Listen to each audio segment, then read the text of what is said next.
matin. Et que le Seigneur, ce matin, remplit ton cœur abondamment de joie et que tu lui donnes des offrandes d'acclamation pour lui reconnaître ta gratitude.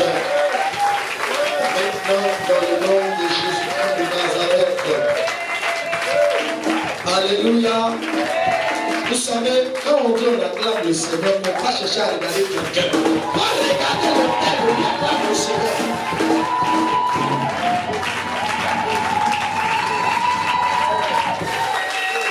Alléluia.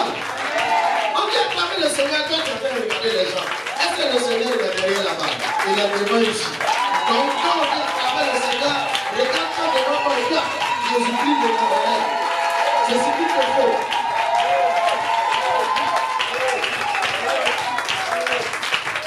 Amen. Amen. Salue quelqu'un que tu n'as pas pu saluer ce matin et dis-lui, est la foi de Dieu.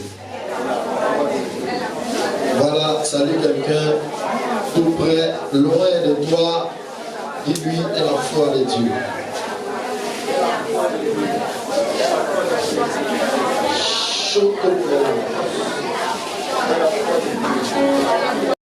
Un homme de Dieu ne peut pas se permettre de se lever comme ça pour dire, je déclare que tu es guéri. C'est la base de quoi? Le nom de Jésus ne suffit pas. Est-ce que quelqu'un peut comprendre? Depuis le nom de Jésus ne suffit pas. Tout le monde croit au nom de Jésus, mais tout le monde n'a pas la foi au nom de Jésus. Est-ce qu'on se comprend même? Tout le monde croit au nom de Jésus en majorité, mais minorité sont ceux qui croient avec la foi au nom de Jésus. Amen. Amen. Même si son pied cogno, sa mère cogno, tout le monde dit, Dieu, ça c'est la foi que tout le monde a. Mais tout le monde ne dépasse pas de ce cap. Or, nous devons aller au-delà de cela. C'est-à-dire, la foi charnelle, c'est ce que nous tous on a. C'est-à-dire, je sais que ça va aller. Regardez, moi je ne raconte pas cette parole. Je sais que ça va aller. Toi-même, quand tu écoutes cette parole-là, est-ce que ça te donne envie d'écouter? Je sais que ça va aller. Je sais que ça va aller. Je vous dis, le don puissant de la foi, il n'a pas un appui sur quoi que ce soit que sur le nom de Jésus-Christ, sur la parole de Dieu. Quand quelqu'un s'y lève, comme le dimanche dernier, beaucoup ont pris l'enveloppe, ils reprennent. J'ai dit, si tu n'as pas la foi, il faut l'amener l'enveloppe, il faut te poser. Ce n'est pas une obligation, ce n'est pas quelque chose qu'on veut qu'on fasse. Alléluia.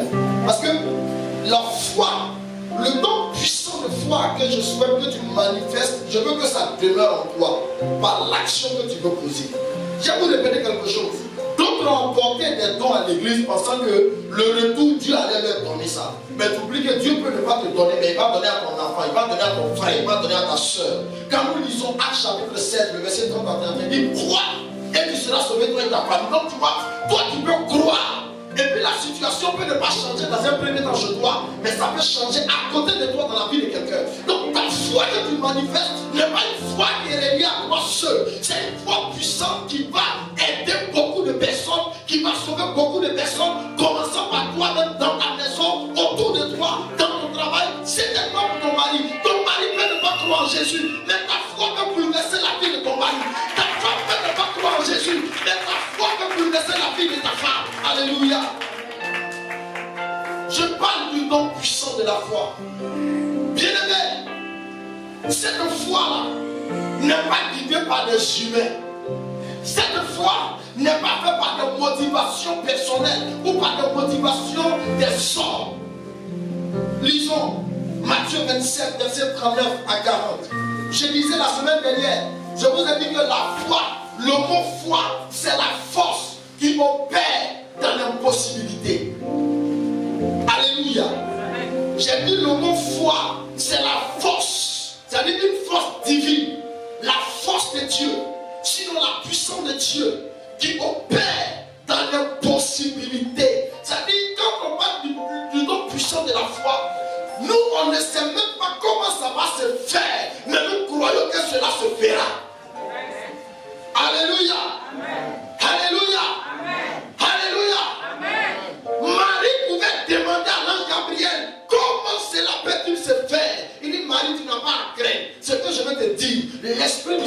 viendra sur toi et cela s'accomplira. Amen.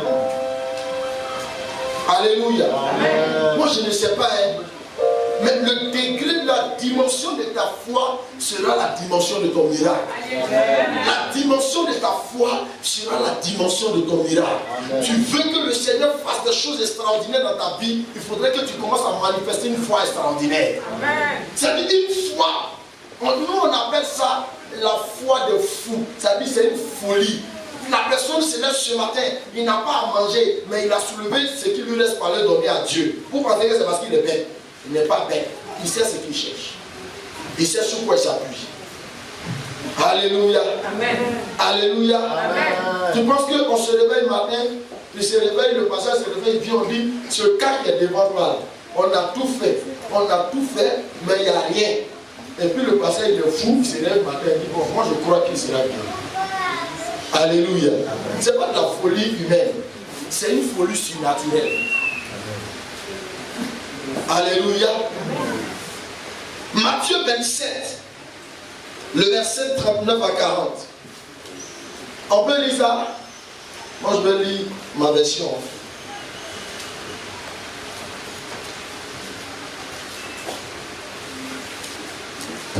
Matthieu 27, verset 39 à 40, il dit, les gens qui passent par là secouent la tête. Je n'ai pas la même version que vous. Donc si je lis là, c'est la même chose. Mais on n'a pas la même version. Les gens qui passent par là secouent la tête et ils insultent Jésus en disant, tu voulais détruire le temple et le reconstruire en 3 jours. Eh bien, si tu es le Fils de Dieu, sauve-toi toi-même et descends de la croix. Alléluia. Vous voyez, regardez la foi que manifestent les humains et regardez la foi que manifeste Jésus. Est-ce que c'est la même chose? Jésus lui dit, moi je vais casser le temple et je vais reconstruire ce temple en 3 jours. Et pendant que Jésus s'est retrouvé à la croix, tous ceux qui ont vu des miracles, ils ont vu des guérisons, des restaurations, ils se mettent de l'eau, avait dit, aïe, toi tu dis que tu vas casser le temple pour construire en 3 jours. Et puis tu es sur la croix, tu ne peux pas descendre. Alléluia. Vous voyez, parce que vous avez donné votre vie à Jésus, vous regardez le voisinage qui vous dit, toi tu dis que ton Jésus est vivant, puis tu n'as pas mangé. Tu penses que tu peux créer ce miracle-là? Alléluia. Non, je vous rappelle qu'on doit changer de mentalité, les chrétiens. C'est ce qui nous a poussé, c'est ce qui a poussé plusieurs à aller s'attacher aux autres dieux. Mais écoutez, on n'a pas besoin de venir à l'église pour aller s'attacher aux autres dieux. C'est parce que le Seigneur veut qu'on quitte les autres dieux. Voilà pourquoi son Fils est venu. Mais si nous, on vient à l'église étant homme de Dieu, et que écoutez. Il y a quelque chose qui me plaît très bien dans cette parole du Seigneur. Les gens ont cru que, lisez bien la parole de Dieu, les gens pensent que quand on dit un prophète, chaque jour quand il vient naître, lui il voit jusqu'à il voit sous ta peau. Ce n'est pas de ça qu'il s'agit. Alléluia. Ce n'est pas de ça qu'il s'agit. Il y a 2 types de prophètes. Il y a des prophètes parleurs. Quand il a fini de parler là, tu ne sais même pas s'il va avoir solution. S'il ne va pas avoir solution. Ça, toi-même de toi à moi. Tu cherches une solution ou bien tu cherches des parleurs. Tu cherches une solution. Donc, est-ce que venir s'arrêter? Mais Dieu m'a dit que tu as porté une jupe noire, un dessus noir, et puis, wow! Quand tu as fini là, ton problème est résolu. Est-ce que tu penses que tout ce qui a été décrit là, tu penses que c'est ça qui intéresse à Dieu? Vous pensez que c'est ce qui intéresse à Dieu? Si c'est ce qui l'intéressait là, s'il vous plaît, on n'a qu'à laisser affaire de Dieu, on n'a qu'à laisser s'asseoir dans nos chambres, on va lancer nos gorilles parce que c'est ce qui intéresse au diable, ça n'intéresse pas à Dieu. La chose qui intéresse à Dieu, c'est que c'est le cœur là que lui cherche. Donc il faudrait que le Seigneur arrive à percer ton cœur pour qu'il comprenne que le cœur que tu as ne peut pas faire ce que toi tu souhaites. Le cœur que tu as ne peut pas plaire à Dieu. Le cœur que tu as ne peut pas te donner d'entrer dans le salut de Dieu. Le prophète est celui qui prévient au salut, qui annonce le salut, qui protège au salut, qui conduit au salut. Amen. Alléluia. Amen. La Bible dit, ils lui ont dit, si tu es vraiment le Fils de Dieu, descends pour qu'on voit. Il nous arrive que nous-mêmes en tant qu'enfants de Dieu, comme on a gêné, on a prié, on a fait tout, il n'y a pas qui va se passer? Les gens, les camarades même disent, mais quand on a fait de Jésus là, mais c'est comment même? Ah, si c'est comme ça là, il faut venir chez moi. Mais enfin, laisser, on va essayer un peu de l'autre côté. Bien aimé, le Seigneur Jésus-Christ ne cherche pas des amis. Le Seigneur Jésus-Christ cherche des enfants. Et l'enfant, c'est quelqu'un qui obéit, c'est quelqu'un qui est humble. Est-ce qu'on se comprend?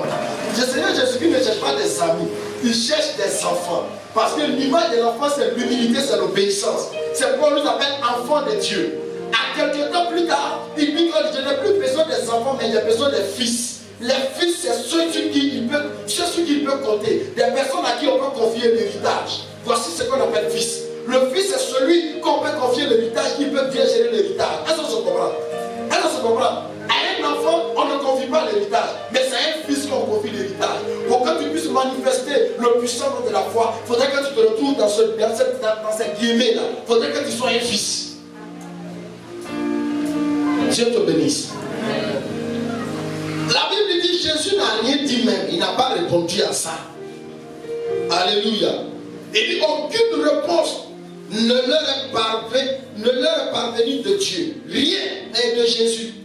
Ceux qui n'ont pas le cœur ouvert ne croiront pas d'une foi profonde, même avec les signes. Est-ce qu'on se comprend? Je vous disais encore la semaine dernière, je dis, même si tu veux, on va se mettre, Seigneur, si tu veux que je donne ma vie à Jésus là, il faut me donner dans mon travail. Lui-même sait que travail, si tu te donnes là, tu vas demander une maison. Lui-même sait que si tu te donnes là, tu vas demander une voiture. Il sait que si tu te donnes là, tu vas demander maintenant, donne-moi une femme qui est bien. Qu'elle va te donner une femme là? Tu vas dire, mais tu ne m'as pas encore donné un enfant. Qu'elle va te donner un enfant, tu vas dire, mais Seigneur, toi-même tu vois bien que la maison là, je loue. Donc il faut me donner maintenant une maison à moi parce que Dieu est bête. Pourquoi est-ce que le Seigneur est bête? Souvent, il y a des gens qui disent cette parole, il dit, là où tu vois, là, moi il dort là-bas. Il y a des expressions comme ça qu'on le dit. Dans notre jargon, c'est pas ça. C'est lui qui t'a créé. Il connaît mieux là où tu viens en venir. Si vous voyez la majorité des personnes qui ont toujours eu des conditions, quand Dieu les bénit là, ils ne font jamais ce qu'ils disent. Et à la fin, ils accusent les sorciers parce que le Seigneur lève sa main tout doucement. Le Seigneur est certain. C'est-à-dire, le Seigneur te montre qu'il détient tout. Et il est capable de te donner à une fraction de seconde. Moi j'ai dit, est-ce que quand vous réfléchissez là, quand Dieu appelle l'homme de Dieu, il ne peut pas le bénir. Si Dieu l'appelle là, il peut tout fournir à l'homme de Dieu. Et je vous dis qu'il a tout fourni à l'homme de Dieu aussi. Il a tout fourni. Nous sommes une plantation de l'Éternel. Et cette plantation que nous sommes là, nous produisons à contre-saison. Ça veut dire quoi? Il n'y a pas un seul jour que quelqu'un va venir dire il a telle situation qu'on ne va pas prier. Il va avoir témoignage sur mariage, il va avoir témoignage sur travail, il va avoir témoignage sur affrontement, il va avoir témoignage sur guérison, il va avoir témoignage sur voyage, il va avoir témoignage sur... Vous voyez, c'est tout ce qu'on appelle la plantation de l'Éternel. Pourtant, lorsqu'on produit l'igname, il faut attendre la saison prochaine pour produire l'igname. C'est pas ça? Mais chez nous, il n'y a pas d'autre saison. C'est-à-dire, à tout moment, nous on répond à ce que Dieu veut. C'est pas ça? Donc quand vous imaginez que le seul peut prier pour que tu sois guéri, le seul peut prier pour que Dieu te délivre de la main de tes ennemis, est-ce que c'est ça? Est-ce qu'il ne peut pas prier pour que Dieu lui donne tout? Est-ce qu'il ne peut pas prier pour que Dieu lui donne tout? Maintenant, Dieu a conditionné la vie des hommes de Dieu par certains principes. Ce que nous, on ne peut pas respecter. Et c'est pourquoi on est obligé d'aller chercher les fétiches pour devenir des grands prophètes. Écoutez, le grand prophète n'est pas celui qui fait tomber 1000 personnes. Le grand prophète, c'est son témoignage qui plaît à Dieu. Ce n'est pas ce qu'il fait qui intéresse Dieu. C'est son témoignage. Parce que il a dit, le prophète Esaïe, le prophète Jérémie a dit cette parole. Il dit, vous qui utilisez le nom de Dieu pour dire des mensonges. Vous avez écouté. Il dit, vous qui utilisez le nom de Dieu pour dire des mensonges. Aujourd'hui, là, à l'église, hors de l'église, le nom de Dieu est utilisé pour dire des mensonges. Parce que ces mensonges vont lui rapporter de l'argent, donc c'est devenu du commerce. Alléluia. Pourtant, quand nous lisons dans Jean 15, 16, la Bible dit que ce n'est pas moi qui t'ai choisi.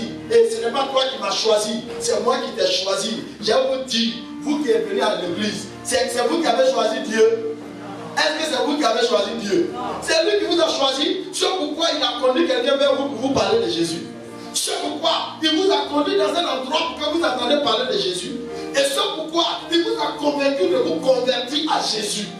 Donc ce n'est pas vous qui l'avez choisi, c'est lui qui vous a choisi. Et il dit, si je t'ai choisi, c'est moi qui te dirai, va ici et tu iras. Sinon ce n'est pas à toi de décider, il dit non Seigneur, moi tu m'as choisi, il faut m'envoyer en France, sinon on va savoir que je suis un homme de Dieu. Il va t'envoyer à Zouaouye pour qu'on sache que tu es homme de Dieu. Alléluia. Plusieurs sont assis. Il dit non, Dieu m'a appelé. Écoutez, tous nos parents nous ont dit ça. Il dit quand tu es pasteur là, tu es pauvre, tu es misérable. Et quand tu es pasteur, tu n'es pas pauvre, tu n'es pas misérable. Quand tu es pasteur, tu es riche. La seule chose qui est importante, c'est la conception de ta mentalité. Alléluia. C'est la conception de ta mentalité. C'est-à-dire quand déjà tu es pasteur, que tu vois, mais Seigneur, ça là, tu vas m'envoyer un ministre. Tu vas m'envoyer un responsable, un milliardaire. C'est eux qui vont venir là, ils vont poser le temps, c'est eux qui vont donner. Tu ne veux pas de gratuité. Tu ne veux pas de gratuité. Tu ne veux pas de gratuité. Il dit qu'il est venu pour détruire les œuvres du diable. Donc toi aussi qui t'as choisi là, tu es là en son nom pour détruire les œuvres du diable. Et je vous dis, quel que soit le champion du monde, il finit toujours par passer au deuxième rang, au troisième rang, au dernier rang. Parce qu'il y a un autre qui sera champion. Mais quand l'autre devient champion, c'est parce qu'il a marché selon les règles du jeu. C'est pas ça.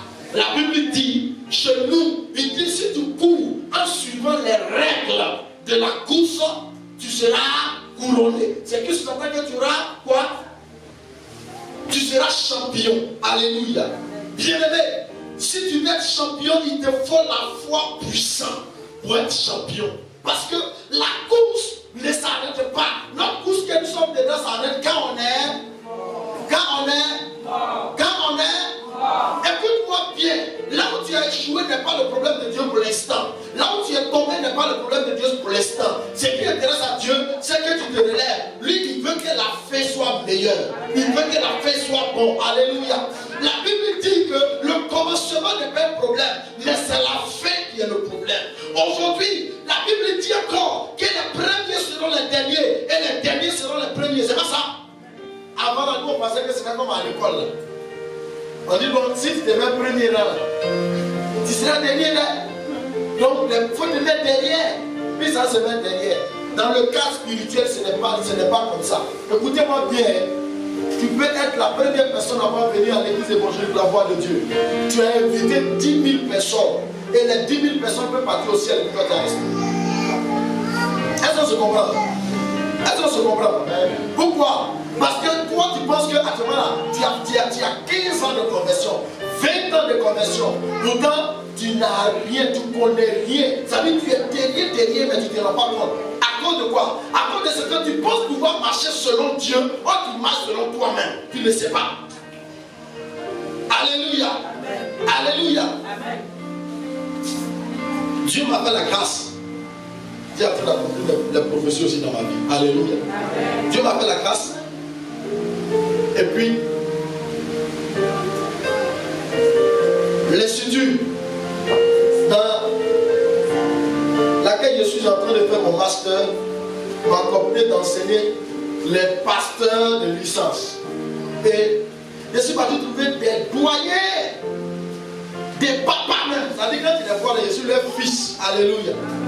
Oh, mais j'ai donné l'enseignement sur l'appel et je voyais un papa qui était assis comme ça et puis il a dit, mais pardon, arrête-toi un peu. Il dit, mais papa, il y a quoi? Il dit, mais est-ce que tu sais que on peut se trouver là et puis on n'est pas converti? Il y a plein de chrétiens qui ne sont pas convertis. Donc ils ne peuvent pas avoir le don du sang de la foi. Il y a plein de chrétiens qui pensent qu'ils sont convertis. Ils ne sont pas convertis. Quand un chrétien est converti, là, quand il parle, ça se sent dedans. Quand il pose ses actes, ça se vit dedans.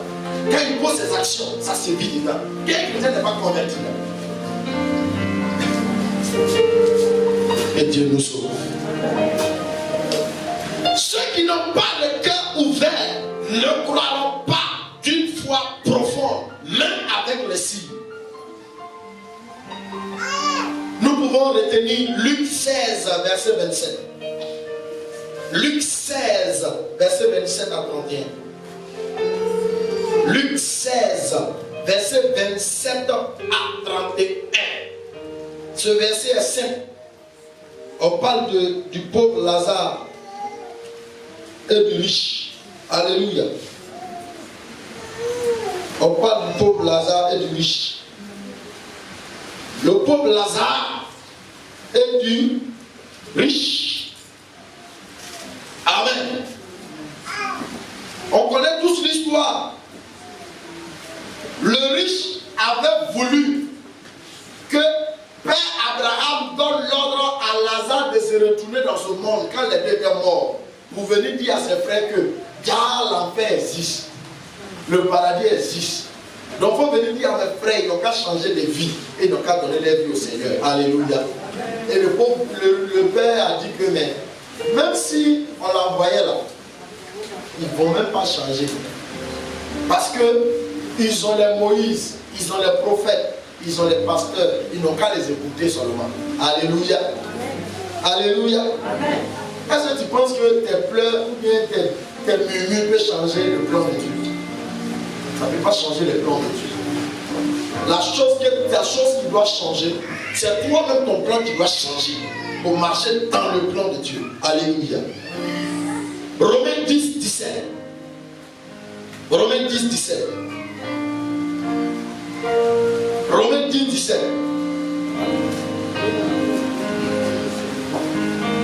Romains 10, 17. C'est bon? Romains 10, 17. C'est bon?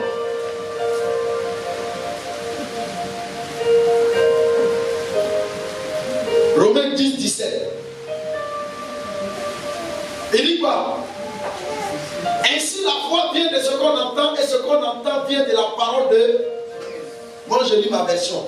On devient croyant quand on écoute le message. Et ce message c'est la parole du Christ. On se comprend? On devient croyant quand on écoute quoi? Le message. Et ce message c'est la parole du Christ. Donc, ainsi la foi vient de ce qu'on entend. Ce qu'on entend, c'est le message. Et ce qu'on entend vient de la parole de Dieu. Donc, c'est la parole de Dieu qu'on entend. Maintenant, imaginons-nous, toi qui es venu pour entendre seulement que des miracles. Qu'est-ce qui va arriver? Il dit, Seigneur, si tu me donnes un foyer, je vais te servir. Quand il va te donner le foyer, tu vas dire que ton mari dit, il faut aller à l'église. Et tu vas lui demander maintenant, Seigneur, touche le cœur de mon mari pour qu'elle puisse partir à l'église. Seigneur, si tu m'as donné un homme qui a voiture, qui a tout, là comme ça, nous aussi on va partir à l'église, on va aider les gens, ils vont partir à l'église. Quand on va te donner une voiture, tu vas dire, oh, aujourd'hui on est trop fatigué, on peut aller à la plage. Vous ne croyez pas? Renseignez-vous. Les meilleurs chrétiens sont devenus des francs-maçons aujourd'hui. Les meilleurs chrétiens sont devenus des grosses christians aujourd'hui. Pourquoi? Parce que Dieu leur a permis d'avoir ne serait-ce qu'un peu de leur destinée. Ils ont préféré maintenant débrousser chemin. Alléluia. Ce qui me plaît, c'est que Dieu est juste. Il dit, c'est lui qui veut pleuvoir sur le juste, c'est lui qui veut pleuvoir sur le méchant. Donc sur toi, ça ne te plaît pas parce que tu penses que les autres ont réussi et toi tu n'as pas encore réussi. Tu peux débrousser le chemin, mais ça ne change rien chez Dieu. Le problème le plus crucial, le Seigneur pleure pour toi parce que c'est au dernier moment tu vas t'asseoir maintenant pour dire, hé Seigneur, tu es pitiful, tu es miséricordieux, tu es compassionné. Écoutez, quand on a fini de passer le bac, on ne peut plus rien faire. Quand on a fini de passer le bébé là, on ne peut plus rien faire. C'est au moment où on doit passer là qu'on peut faire quelque chose, c'est pas ça. Mais quand on a fini, on ne peut plus rien faire. Donc ta vie chrétienne là, arriver à un certain niveau, on ne peut plus rien faire. Ça veut dire que tu vas subir. ce que tu dois subir parce que c'est toi-même qui as décidé ainsi. Que Dieu nous bénisse. Amen. Donc pour que ta foi soit assez puissante, il faudrait que tu écoutes quoi? Le message. Est-ce qu'on se comprend? Il faudrait que tu écoutes quoi? Le message. Les chrétiens qui passent tout le temps à ne pas lire la parole de Dieu. Moi, il y a des gens qui disent que ils ne savent pas lire et écrire. C'est bien.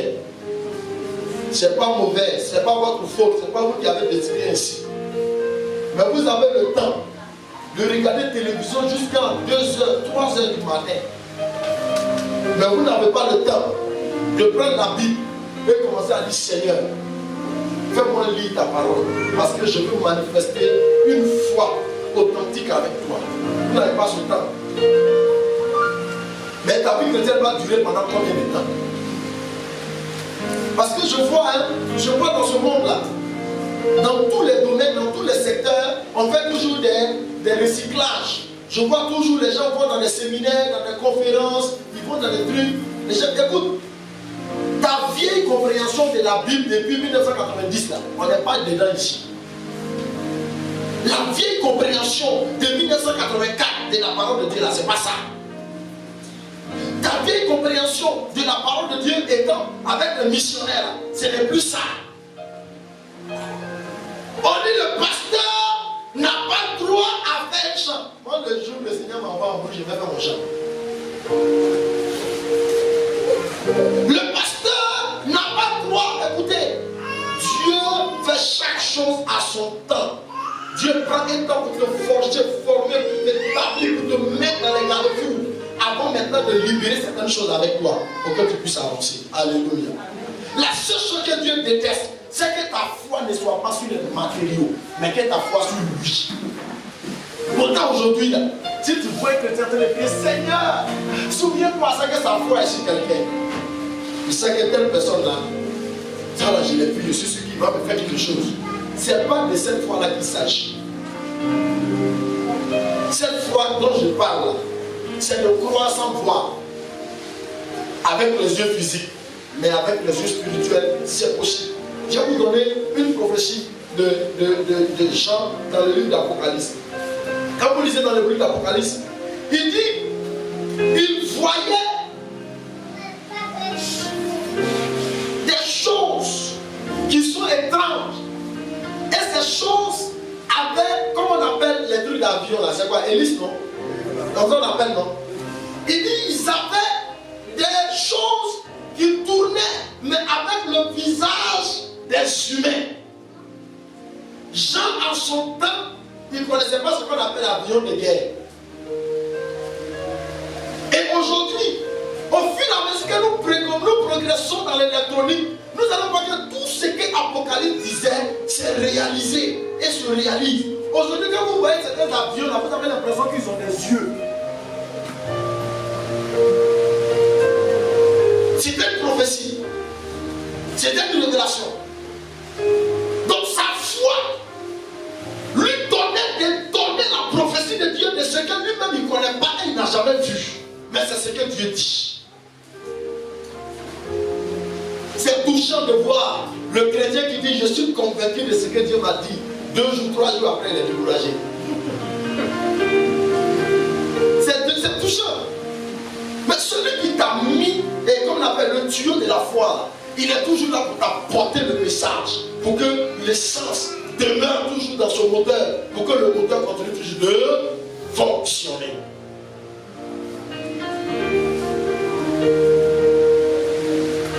Dieu nous bénisse.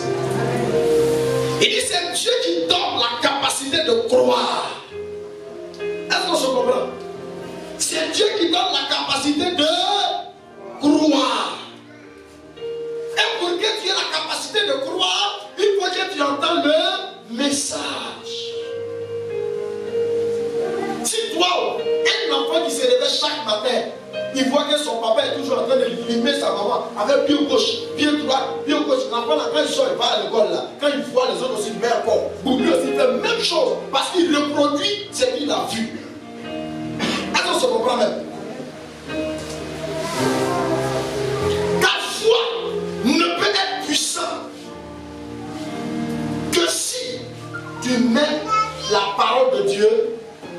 la chose. Sinon, ce n'est pas possible.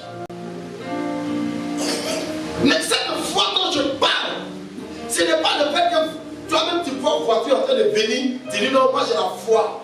Moi j'ai traversé, j'ai arrêté cette voiture. Tu vas mourir. Tu vas mourir parce qu'il ne va pas intervenir. Alléluia. Il dit non, j'ai la foi. Donc voilà, l'eau chaude, elle peut même amener dedans à 360 degrés. Tu vas brûler bien même. Et puis Dieu ne va rien faire. Parce que nous, on pense que la foi que Dieu nous donne, c'est pour gaspiller. Ce n'est pas pour gaspiller. Cette foi-là, c'est pour intervenir au moment opportun, au moment précis. Ce n'est pas pour gaspiller. Où les gens sont là et ils vont partout, ils arrivent partout. Dieu n'a rien dit. Il dit que Dieu n'a dit de prier. Vous priez jusqu'à qu'il n'y a pas de miracle, rien. Parce que Dieu n'a rien dit. Alléluia. Bien aimé, quand Dieu a parlé, tu es assis. Et puis tu consoles, et puis le miracle s'opère. La personne est malade pendant des mois. Tu dis non, le Seigneur m'a dit de venir prier pour toi. C'est intéressant. La personne qui a couché là, qui ne peut pas avoir la foi. Mais toi, ta foi puissante va le relever. Ça, il n'y a rien à faire. Alléluia. Amen. Maintenant, voici ce qui va changer les données. Quand la personne va retourner là, la personne ne va pas suivre les principes. Il va le chuter encore. Ça, là, ça ne veut pas dire que Dieu n'est pas avec toi. Parce que ça veut dire. Je crois qu'il y a 3 ou 4 ans ou 5 ans, je ne sais même plus. Nous avons fait un programme avec TAC. Et vous connaissez la grande chambre. Vous êtes là. Parce que vous faites partie de l'organisation nationale. Elle a marché, elle était dans le pied au blanc. Elle s'est levée, elle a marché, elle a couru.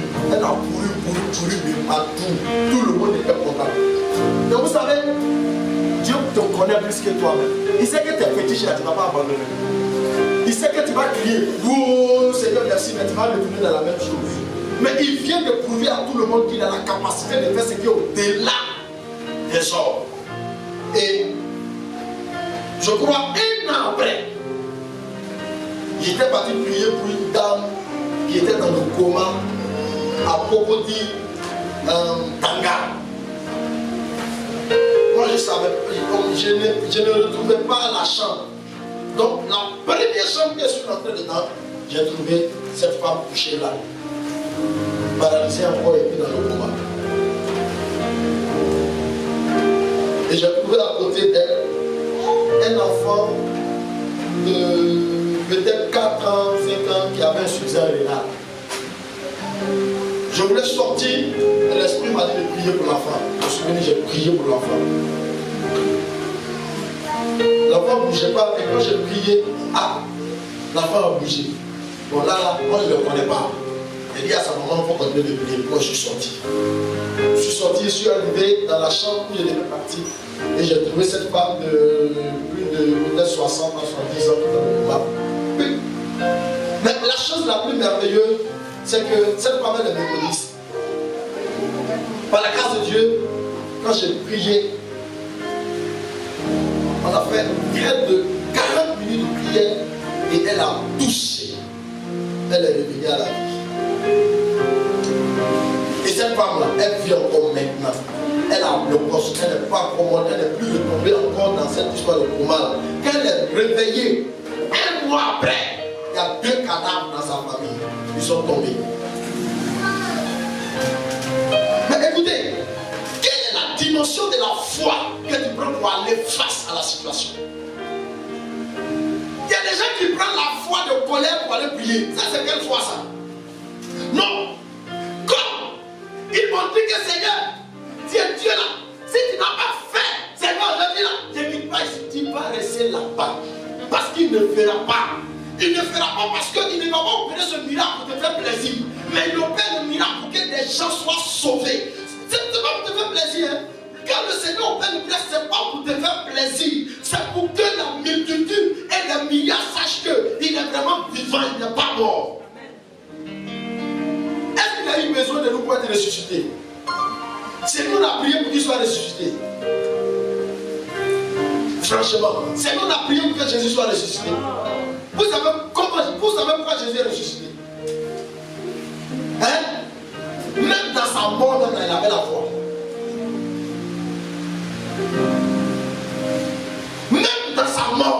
il avait la foi. Pour lui, il n'était pas mort parce qu'il partait sauver d'autres. Jésus est mort pour aller dans le séjour des morts, pour aller renouveler l'évangile des autres. Et ceux qui ont été sauvés là-bas, qui ont accepté là, ils sont sauvés, puis lui il est devenu.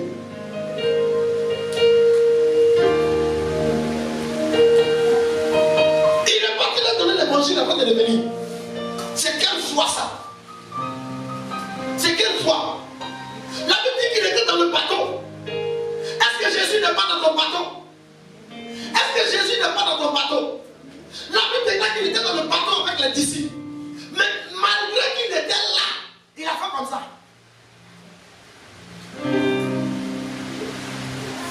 La Bible dit qu'il y a une tempête. Bien-aimé, Jésus est dans ton bateau. Mais regarde la tempête qui frappe, regarde la réaction.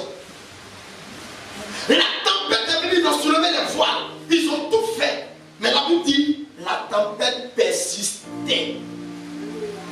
Seigneur, ils se sont souvenus. On dit, Seigneur, sauve-nous parce que c'est difficile. Il dit, Seigneur, nous allons périr. Alléluia. Le gars, il s'en va. La voiture s'en va se renverser. Regarde, aujourd'hui, on est mort. Jésus, aujourd'hui, on est mort. Attends, c'est Jésus qui va te tuer ou bien c'est quoi? Alléluia. Amen. Au lieu de dire Seigneur Jésus, sauve-nous.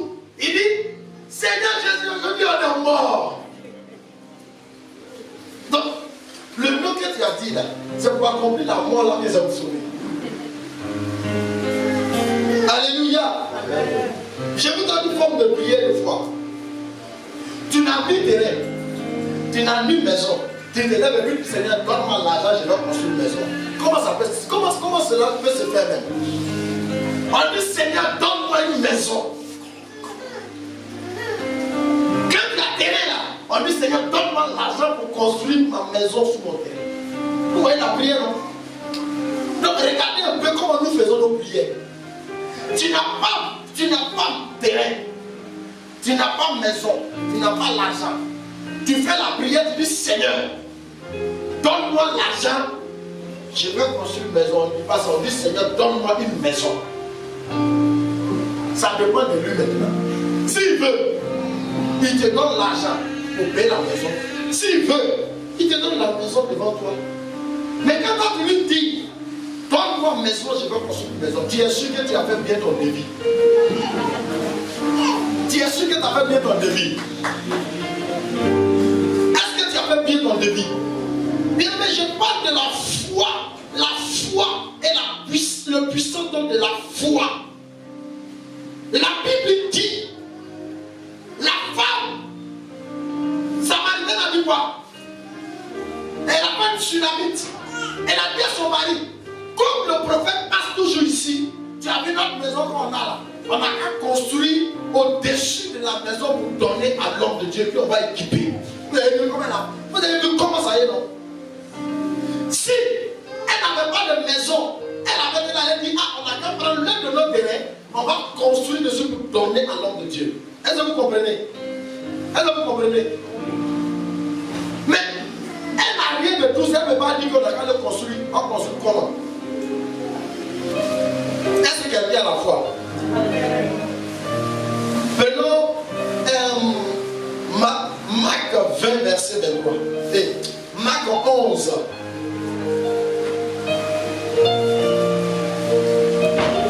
Bien-aimé, je veux que tu penses à toi pendant que tu es là. Marc 11. Marc 11, 20 à 23. Marc 11, 20 à 23. Marc 11, 20 à 23. C'est bon? Le matin suivant, en passant le long du chemin, il voit le figuier. Il est complètement sec jusqu'aux racines. Pierre se souvient de ce qui s'est passé et il a dit à Jésus,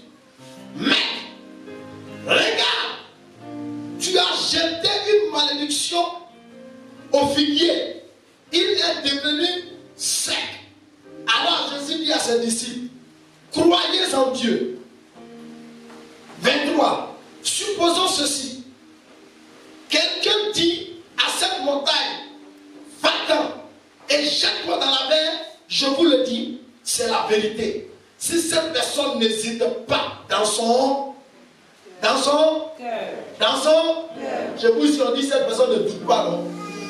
N'hésite pas dans son cœur. Mais si elle croit que sa parole va se réaliser, alors Dieu le réalisera. Regardez, il y a une virgule qui nous demande que Dieu attend d'abord de voir dans ton cœur si tu ne doutes pas avant de réaliser. Vous voyez un peu comment ça y est, non? Ça veut dire que quand tu as libéré là, Dieu attend d'abord de voir dans ton cœur si tu ne doutes pas avant de réaliser. Une fois que tu dis, hey, moi comme ça là, je peux faire ça. Il y a... Tu vois, non, toi tu ne mérites pas ça. Donc comment on fait? C'est pourquoi je vous le dis. Quand vous priez pour demander quelque chose, croyez que vous l'avez reçu. Dieu vous le donnera. Amen. Quand vous êtes debout pour prier, pardonnez à ceux qui vous ont fait du mal. Alors votre Père qui est dans les cieux vous pardonnera aussi vos fautes. Alléluia. Seigneur, il faut me bénir. Tu vas me donner une voiture pour montrer à tout le monde que tu es avec moi. Il va montrer à tout le monde qu'il est avec toi, mais il ne va pas te donner la voiture. Parce que l'esprit qui t'anime n'est pas un esprit d'amour ni d'humilité, c'est un esprit d'orgueil. Tu veux montrer à tout le monde que Dieu est avec toi, mais tu ne veux pas montrer à Dieu que son nom est glorifié. Alléluia. Seigneur, bénis-moi, donne-moi les pailles hollandais wax. J'aime me saper avec de bons modèles pour aller à l'église. Le Seigneur va remuer sa tête et il va dire, oh, incrédule. Incrédule.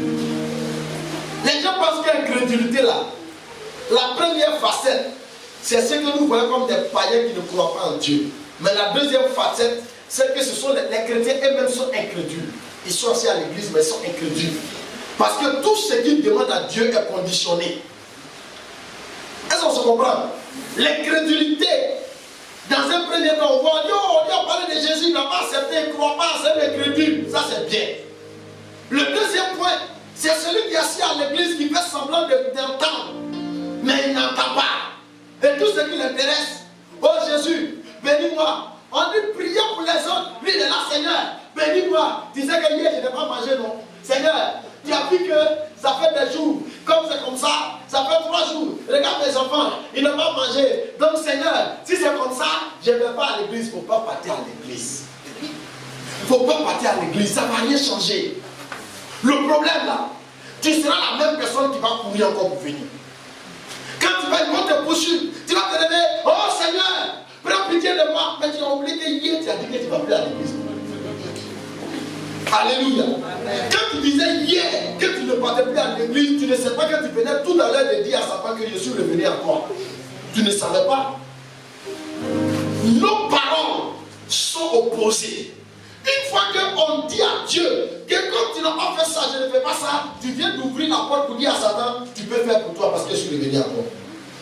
C'est tout.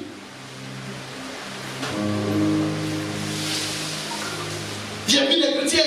Tu vois, ça fait 10 ans que je suis à l'église.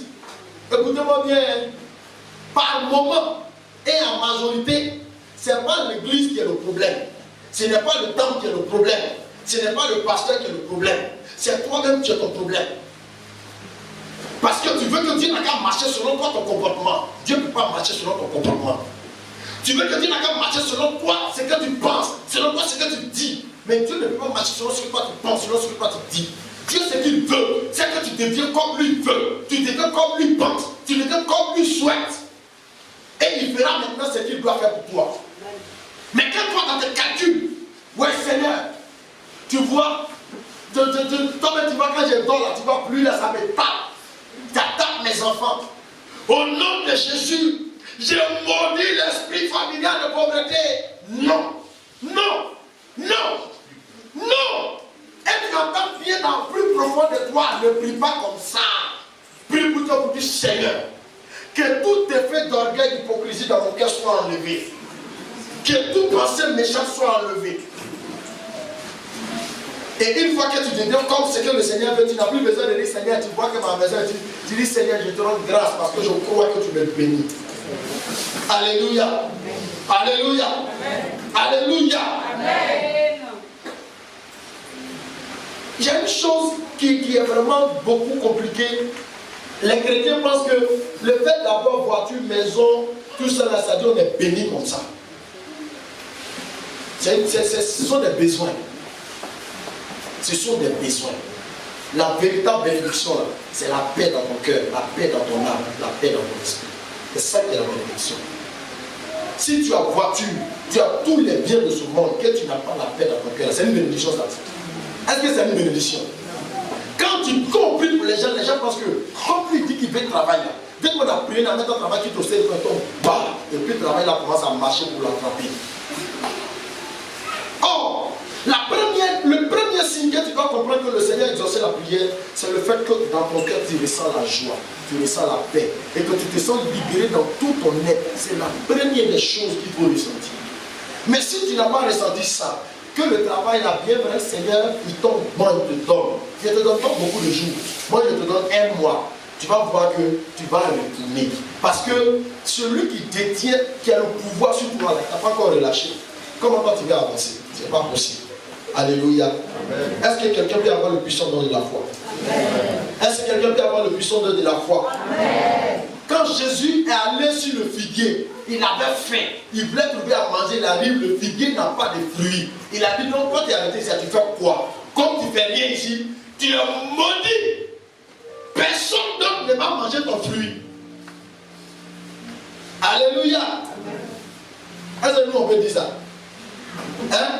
On peut dire ça? On a envie de jeûner, prier pour toi. Tu es béni. Tu trouves que l'église n'est plus le lieu approprié. Maintenant, tu penses que tu es béni. Seigneur, que personne ne mange de son fruit. Il ne faut pas manger ton fruit. Toi-même, tu n'as pas mangé le fruit là aussi. Ça veut dire que tu seras stérile. Tu vas aller mendier chez les autres. Alléluia. Et si vous regardez bien, vous allez voir. Tous les chrétiens qui ont ce mauvais plaisir-là, leur vie est toujours revenue à zéro. Je vous ai parlé du monsieur qui a eu, l'homme de Dieu a pris 140 millions. Là. Il est tombé, il y a une dame. Elle pouvait là, c'était 80 millions. L'homme de Dieu priait sous bâche. Il est venu, papa. Là, tu es papa. Là, tu es papa. Papa. Papa. Papa. Oh, ma fille, je non. Ce qui me plaît chez le Seigneur nous convainc que la personne va se comporter comme ça. Mais il nous dit, prie pour lui. C'est ce qui me plaît chez lui, là, ça qui est là. C'est-à-dire que le Seigneur nous convainc déjà de l'attitude qui va arriver. Mais à la fois, il nous dit, prie pour lui. Souvent, les gens pensent que ça surprend. Ça ne surprend pas. Il nous prévient déjà de ce qui va se faire. Mais quand même, il dit, prie pour lui. Alléluia. Amen. Vous comprenez? Le prophète il a dit quoi? Il a dit, si le Seigneur le fait, moi, je vais déposer et je vais faire une offrande de 100 000. Quelqu'un lui a parlé. Est-ce que vous m'avez vu, monsieur? Il a dit, non, je ne suis pas d'accord. Il faut que tu fasses ça maintenant. C'est ce qu'il a dit. Il a lui dit ce qu'il a dit maintenant. J'étais assis et dit, Seigneur. Donc, tous les détails là, il ne doit pas aller. Il faut partir lui à la maison et puis parle avec lui. Dimanche, quand il est venu, il a dit quoi? Il dit non, j'ai la foi. Il venait d'introduire mon message. Il dit, cette foi que j'ai, je crois que mon Dieu peut faire, donc je dors. Il a dit, Seigneur, ton nom est glorifié. Alléluia. Ce que Dieu fait pour nous, on ne peut pas payer. On ne peut pas. Quand il m'appelait, il dit, ah, mon fils prophète. Il a dit, papa, faut laisser ça dormir. Quand il a dit, il n'a pas dormi. C'est moi qui sais ce que le Seigneur me demande. C'est pas ça. C'est moi qui sais ce que le Seigneur me demande. Quand il a dit, il faut dormir là. c'est moi qui ne dors pas. Mais est-ce que je vais frapper à sa porte? Tu sais, le Seigneur me dit de venir chez toi. Parce que tu vois, c'est moi, je gêne pour toi. Je coupe ton donc tu dois faire une offrande. C'est quoi même? C'est quoi? C'est quoi? Et ça là, tu vois, papa, attends, papa, c'est toi. Vous avez quel problème là? Vous avez quel problème? Vous avez quel problème? Il faut commencer à lui dire dans un premier temps, papa, je suis ton fils, non, pas de je suis ton enfant, c'est toi qui es mon papa, oui, Dieu t'a mandaté pour moi. Donc je vais pouvoir prier pour moi, c'est ce qui est normal. Amen. Cela ne veut pas dire que tu as parlé mal au pasteur. Cela ne veut pas dire que tu viens de parler mal. Mais si ce qu'il fait là, c'est de Dieu, avant que toi, lui, ne sorte, même si ce n'est pas la personne que Dieu lui a demandé, Dieu va demander à une autre personne de venir le bénir. Pour comprendre que là où on sème, là, on n'est pas obligé de récolter. Mais là où on ne sème pas, on récolte aussi. Amen. Aimez la parole pour que votre foi en Jésus demeure. Pour que vous soyez des chrétiens vivants et des chrétiens vrais et des chrétiens réels. La prophétie s'arrête, mais la parole de Dieu ne s'arrête pas. Alléluia. Amen. Invitez les révélations à Sikongo. Riba. Oh, oh, le Seigneur me dit, regarde tout ça, tu vas où? Tu vas où? Hein? Riba. Qu'est-ce que tu dis? Oh, nous on danse de combien? Tu commences à me faire ça, moi ça me fait bizarre. J'ai commencé à me ressaisir. C'est Dieu ou bien c'est qui? Alléluia. Il dit, le Seigneur me dit, je te dis, voilà. Que Dieu te bénisse. La personne là a le droit de t'insulter. Il peut te dire, oh, va là-bas. Vous la mentez là. Tu es fâché, puis tu n'es bien. Oui, c'est pas que c'est le prophète. Tu n'es pas le prophète. Si tu étais le prophète, tu allais lui dire que le Seigneur te bénisse. Et puis tu lui chemin, tu t'en vas. Pourquoi? Parce que tu n'étais pas envoyé. C'est quelqu'un qui t'a envoyé. Si lui il savait qu'on allait te frapper, qu'on t'a frappé, laisse-le gérer ça. Alléluia. Amen. Tu n'as pas le droit de défendre ta cause. Je suis en train de peut-être ouvrir trop de week-end dans mon message, mais je vais vous faire comprendre quelque chose par l'Esprit de Dieu que l'homme de Dieu, c'est celui qui donne le chemin à suivre. Mais le chemin qu'il donne à suivre ne veut pas dire que toi tu es bête. Tu réfléchis. Si on dit brouter l'herbe, Dieu me dit qu'aujourd'hui, là, tout le monde doit la paix ici. Je dis, oh, ça c'est le prophète qui a parlé. Tu faut réfléchir quand on va manger ça, on va tomber malade. Tu ne peux pas au moins dire qu'on va tomber malade. Il dit que oui, si tu dis ça, tu dis, papa, je t'aime bien. Que Dieu te bénisse. Mais moi, en tout cas, excuse-moi, il ne peut pas la prison, il va à la prison. Il n'y a pas là-dedans. Est-ce qu'il n'y a pas là-dedans? Tu entends que toi, tu es maudit, tu ne seras jamais maudit. Mais tu viens de pratiquer la parole de Dieu par ta foi qui te dit qu'il y a des choses qu'on ne fait pas. La Bible dit que sonder les cœurs. Sonder les cœurs. Mais pour sonder les cœurs, il faut d'abord te mettre dans le message. Sinon, tu ne pourras pas sonder les cœurs ni les reins. Quelle est cette foi? Quelle est cette foi aveugle? Quelle est cette foi? Ça me fait mal. Les gens, il dit Dieu dit son prophète. Et ils doivent aller dans une église. Il envoie son fils pour venir te poser fétiche quelque part là-bas. Et puis quand il vient là, ouais, le Seigneur m'a parlé. Le Seigneur s'est révélé. Moi, il ne lance pas courir. Moi, je ne lance pas courir. C'est que le Seigneur me dit, je dis. C'est que le Seigneur m'a pas dit, je ne dis pas. Et ce que le Seigneur m'a dit de ne pas dire, je ne dis pas. Parce que je ne cherche pas que quelqu'un m'honore. Je cherche que Dieu m'honore. Alléluia. Amen. Alléluia. Amen. Voici mon frère qui est là. Il dit, quand je viens la faire, il dit, mais je te vois qu'il y a un costume. Moi, mais c'est qu'il n'a pas cru.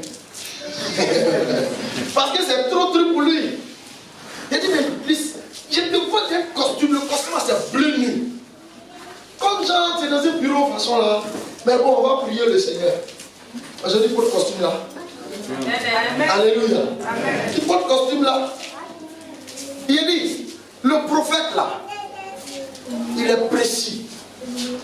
Et il est fondé. Et il est fondé sur la parole de Dieu. Le prophète ne lutte pas les places. Le prophète ne lutte pas la tête. Le prophète, c'est quelqu'un qui est réservé. C'est quelqu'un qui est dans un creux. C'est quelqu'un qui parle comme le Seigneur a ordonné. Il ne parle pas parce que tout le monde veut qu'il parle. Mais il parle parce que quand il parlera, ça doit changer une situation. Donc souvent, les gens pensent que papa, mais il est là, il ne parle pas. Quand je parle, ça doit résoudre une situation. Amen. Quand je parle, ça doit changer une situation. Amen. Mais je ne suis pas là quand je viens regarder. Hé, toi, je ne suis pas camarade de quelqu'un. Et je ne suis pas quelqu'un qui va au marché. C'est au marché quand tu arrives. Venez payer, venez payer, venez payer. Ce n'est pas dans ce cadre-là.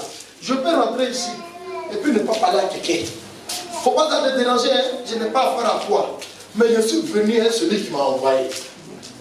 Donc c'est pas parce que je suis venu ici à ce trafic que tu penses que j'ai un problème contre toi. Je n'ai pas de problème contre toi.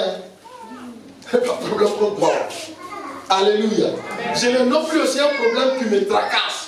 Le seul problème qui me tracasse, c'est l'image de chaque personne dans mon esprit qui tourne. Comment le Seigneur va agir, comment le Seigneur va se manifester, comment le Seigneur va intervenir, comment le Seigneur va faire cela, comment.